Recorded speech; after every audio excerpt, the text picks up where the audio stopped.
Have you heard the story of the red ghost of Arizona? Let me tell you the tale.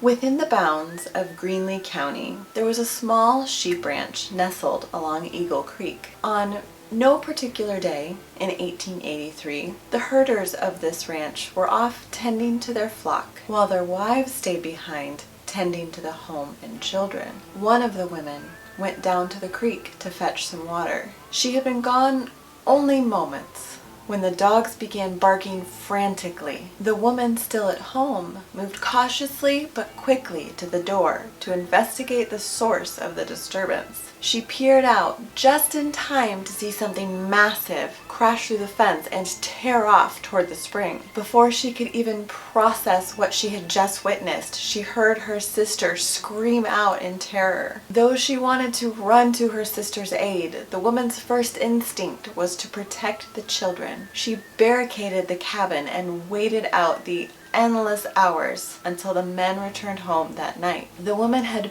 barely finished recounting the horrifying event before the men were out the door to search for her sister. They rushed to the creek only to find the sister's body badly trampled. She was nearly flat.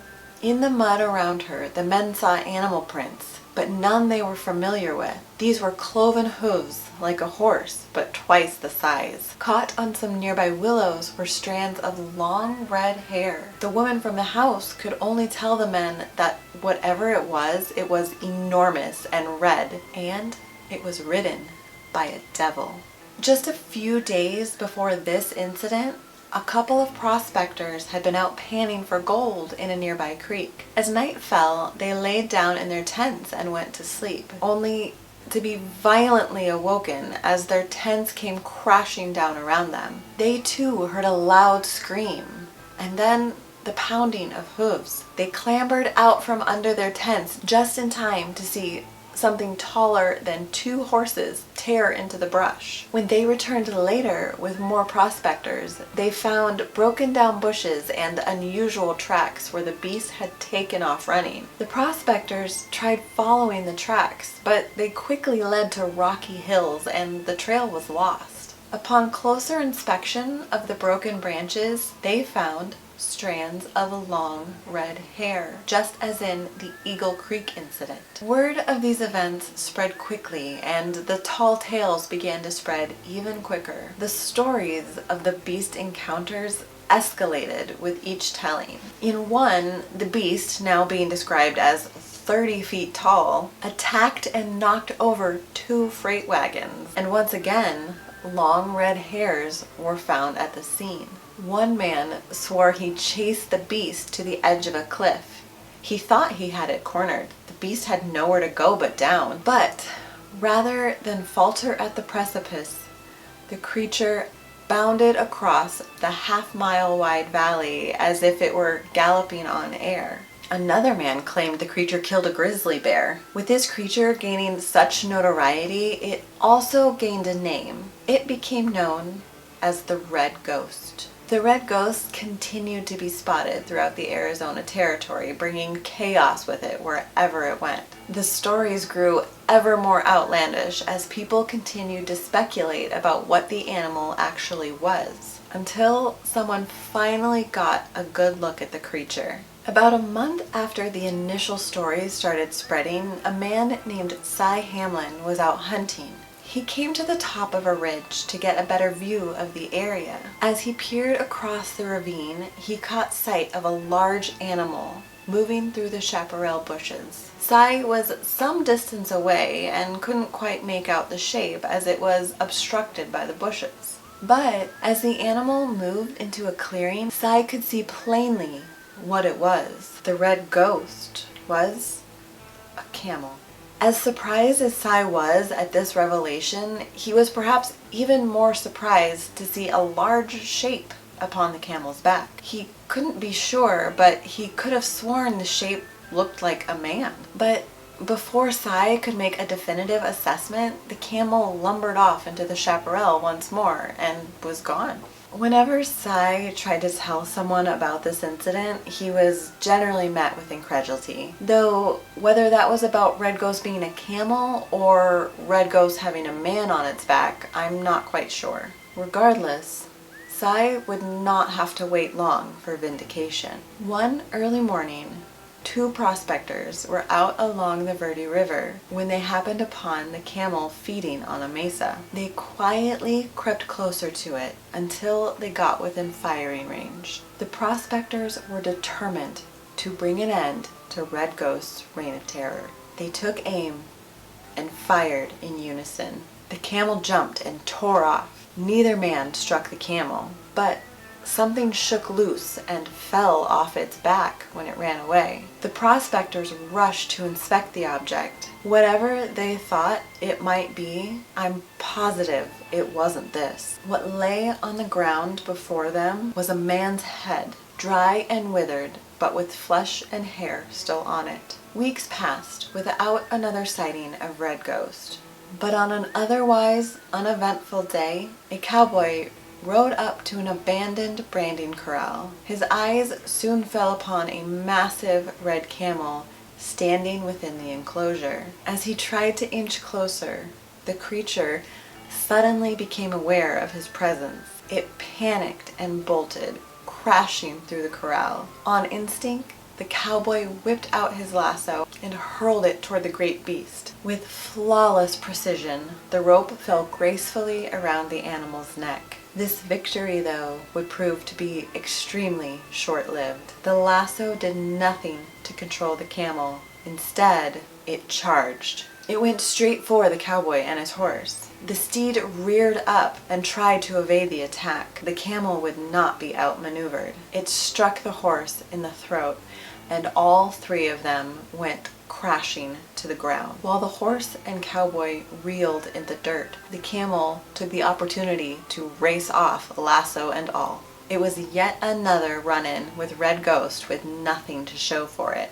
Well, maybe not entirely nothing. The cowboy might not have taken down the camel, but he did get a close-up look at what was on its back. It was nearly gone now, but he was absolutely certain that it used to be a man. Whether the Red Ghost sightings continued after that incident is a bit hard to say. Without the distinctive pack on its back, he looked just like any other camel. The once vivid stories that taunted an entire territory were now fading into mythos. It would be another decade before Red Ghost returned to the forefront of public consciousness. In the end of 1892, or perhaps the beginning of 1893, a rancher by the name of Mizzou Hastings awoke one morning to find the huge red camel blissfully helping itself to Mizzou's turnip patch. Mizzou saw an opportunity, and he took it. With one effortless shot, the Red Ghost's era of chaos came to an end. As Mizzou examined the camel's lifeless body, he could find no evidence of the man who once rode upon it. What remained instead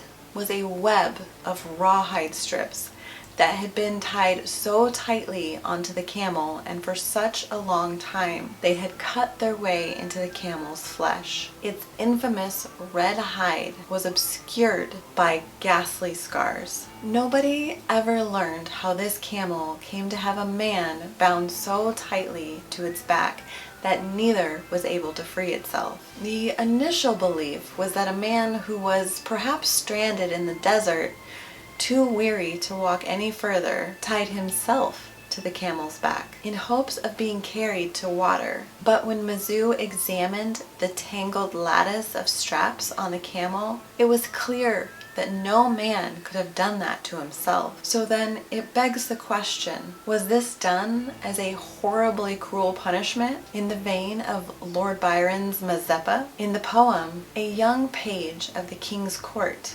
named Mazeppa has an affair with the countess. When the count found out, he was filled with rage and sought to punish the page. He did so by tying a naked Mazeppa to a wild horse agitating it and setting it free. The young man was doomed to suffer on the back of this horse until he nearly died on more than one occasion. This is one possibility. The other, as the Mojave County miner put it, was an ugly piece of humor of somebody who had a camel and a corpse for which he had no use. But so goes the story of the Red Ghost of Arizona. But was any of this story actually true? As it turns out, probably yes. Well, maybe not the part about the camel killing a grizzly bear or galloping over a 3,000-foot wide canyon, but all the main parts. Time for 50 years of history summarized into about 5 minutes. In the early to mid 1800s, there was a perfect storm of events leading to the significant westward expansion of the United States. In 1803, Thomas Jefferson negotiated the Louisiana Purchase, acquiring the 828,000 square mile Louisiana Territory from France. This essentially doubled the size of the United States overnight, stretching its boundaries from the Mississippi River to the Rocky Mountains, and from the Gulf of Mexico to the Canadian border. Then, in 1804, Jefferson sent Meriwether Lewis and William Clark off to explore the new territory and find a path to the Pacific Ocean. We all know that Sacagawea was the real hero of that story, but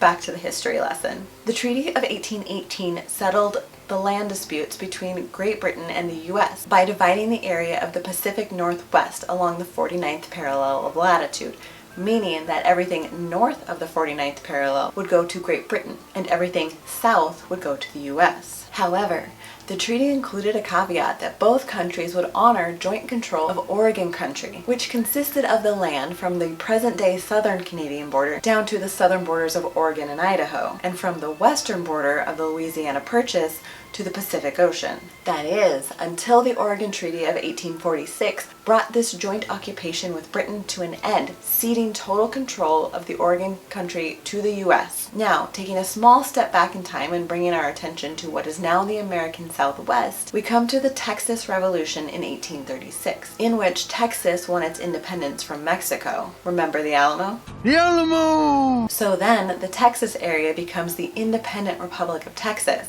at which point most of its citizens immediately wanted to become part of the United States because it would make life a little easier and safer. But the US didn't want any part of Texas's beef with Mexico, fearing that annexing Texas would lead to a war. Also, Texas was a slave state, and that would upset the delicate balance with the free states. So Congress was like, thanks but no thanks. And Texas stayed an independent republic for nearly 10 years. But by 1845, Americans believed it was their destiny to expand westward, their manifest destiny, which was, of course, the belief that the United States was destined by God Himself to expand their territory and ideals across the entire North American continent, thus justifying the eradication of the indigenous people who already lived there. So the United States then annexed Texas in 1845, and it turns out Congress was right about it starting a war with Mexico, because it did. The Mexican-American War began in 1846 and ended in 1848 with the Treaty of Guadalupe Hidalgo. This treaty led to America gaining the territory including California, Nevada, Utah, most of Arizona, parts of New Mexico, Colorado, and Wyoming, and of course, complete control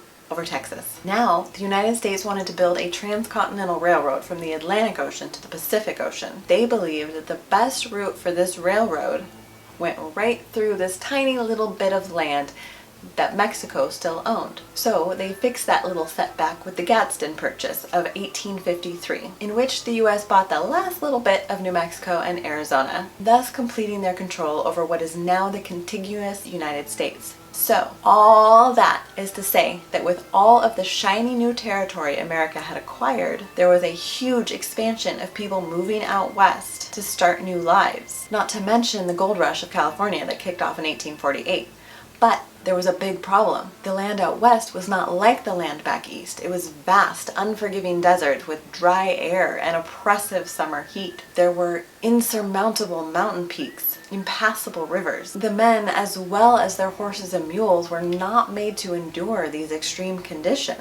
But U.S. Army Lieutenant George H. Crossman saw this problem early on and had an idea. In 1936, he sent a report to Congress stating the following: "For strength in carrying burdens, for patient endurance of labor, and privation of food, water, and rest, and in some respects speed also, the camel and dromedary, as the Arabian camel is called, are unrivaled among animals. The ordinary loads for camels are from 700 to 900 pounds each, and with these they can travel for 30 to 40 miles a day for days in succession. They will go without water and with but little food for 6 or 8 days, or it is even said longer. Their feet are alike well suited for traversing grassy or sandy plains, or rough rocky hills and paths, and they require no shoeing." Crossman's request to import camels to aid the U.S. Army in the exploration expansion of the American Southwest went about as well as you'd expect. It was promptly denied.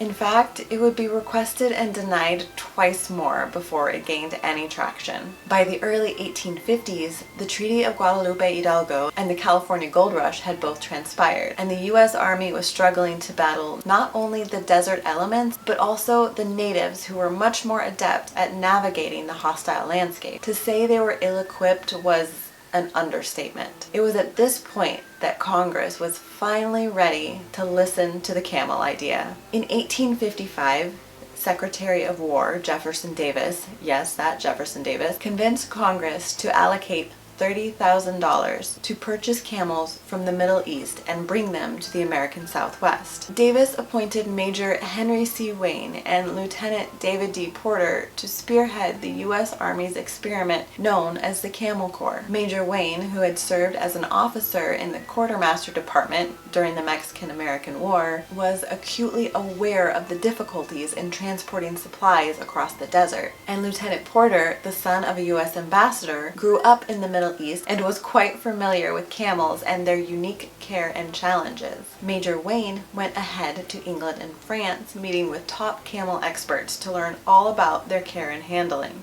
Meanwhile, Lieutenant Porter stayed behind to ready the USS Supply to transport dozens of camels. He outfitted the 141-foot naval ship with a 60-foot camel barn on the upper deck, complete with individual stalls, forced air ventilation, hatches to accommodate their large size, and harnesses to hold the camels in place during rough weather. Wayne and Porter purchased 33 camels from throughout Egypt, Greece, and Turkey, plus a baby camel was born along the way. The journey back was a long 87 days at sea, and though the weather was often stormy, the time passed mostly uneventfully. All 34 camels arrived safely in Indianola, Texas, and almost as soon as they had returned, Lieutenant Porter was sent back to the Middle East for more camels. He returned 6 months later with another 41 camels, bringing the Camel Corps total to 75. While Porter was overseas, Wayne began evaluating the camel's usefulness to the military. He did this by conducting several trials to determine how much weight the camels could carry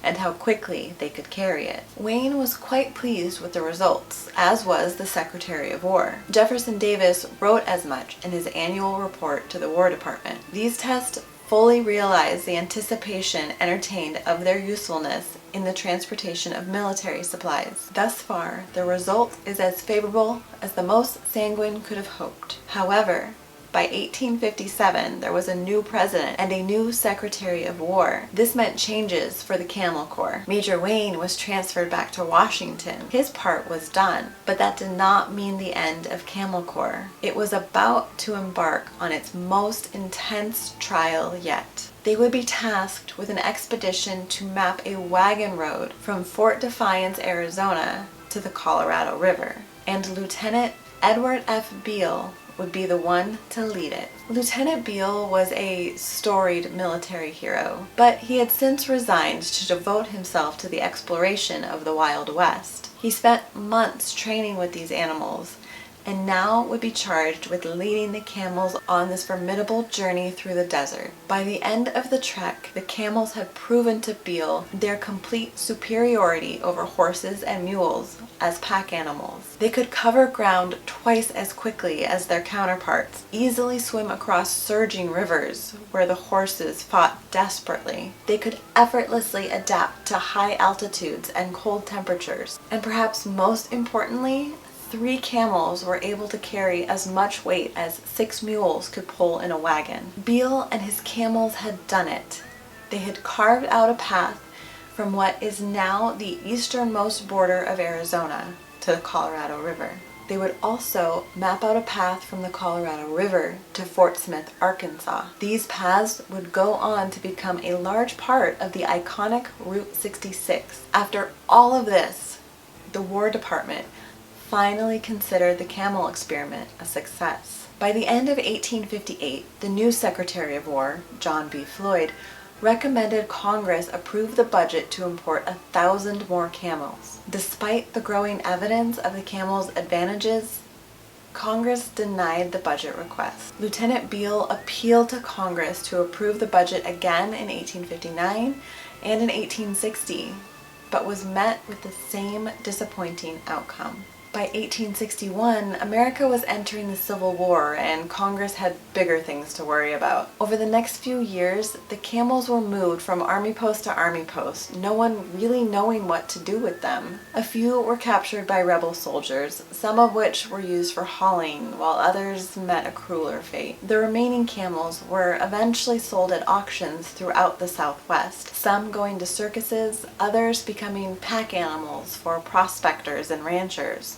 But eventually, when the novelty wore off, many of the camels were simply set loose to wander aimlessly through the harsh, unforgiving landscape. Enough time had passed that people forgot all about the camels, but every once in a while, someone would catch the slightest glimpse of a massive reddish beast moving through the desert, just like a ghost.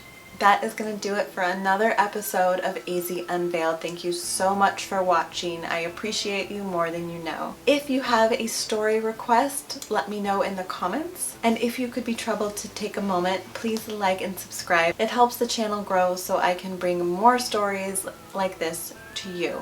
As always, I'm Emily, your obsessive researcher and 4th gen Arizonan, and this has been AZ Unveiled. I will see you next time.